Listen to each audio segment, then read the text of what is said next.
morning. Welcome to this morning's Jolt. So Romans 8:12. Therefore, brethren, we are debtors, not to the flesh, to live after the flesh. And this verse actually speaks about a freedom. It speaks about freedom from sin, actually. It speaks about a freedom from the old sin nature. That is the flesh mentioned here. Now, do you feel this freedom? And this is an interesting one, because I think it's possible that over oftentimes it feels too much like an agonizing decision to say no to this old sin nature, and that doesn't sound right. If we're talking about freedom, shouldn't it then be an easygoing liberal thing, like something that just comes by itself? And shouldn't it be so? And maybe you despair because of this, but don't despair, okay?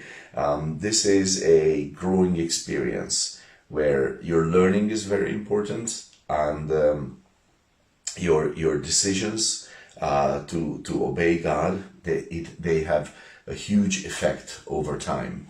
And actually that decision will just become easier and easier and easier and lighter as you wean the old sin nature,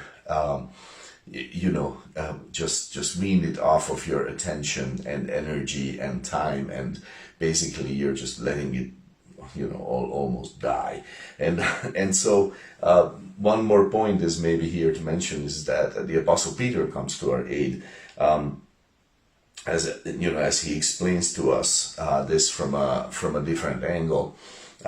He says in 1 Peter 2:16, as free, like how should we live? As free, and not using your liberty for a cloak of maliciousness, but as the servants of God.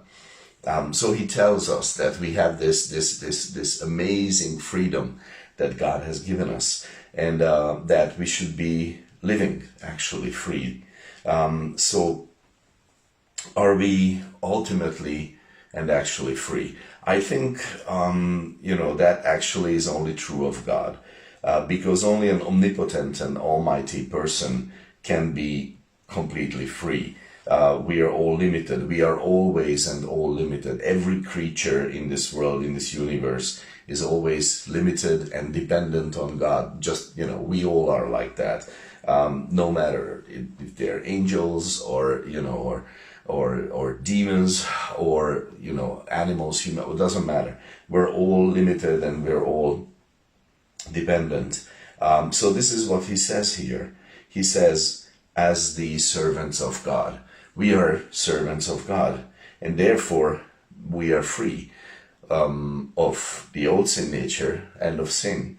So he says, you need to learn this. Do not allow this enemy inside you to dress up itself in the name of your Christian freedom, to wrap itself in the words of the Bible or whatever, so that you can then pretend to say and do things in the name of Christ that are completely the opposite of God's nature, of his love and ministry and hope and truth. It just goes against it. But you are doing it because your old sin nature wants to use the Christian shell to legitimize itself. This is what the old sin nature always wants to do when it wants us to act religiously. It is your decision and mine not to allow that, because we're not debtors to the old sin nature. God bless your day.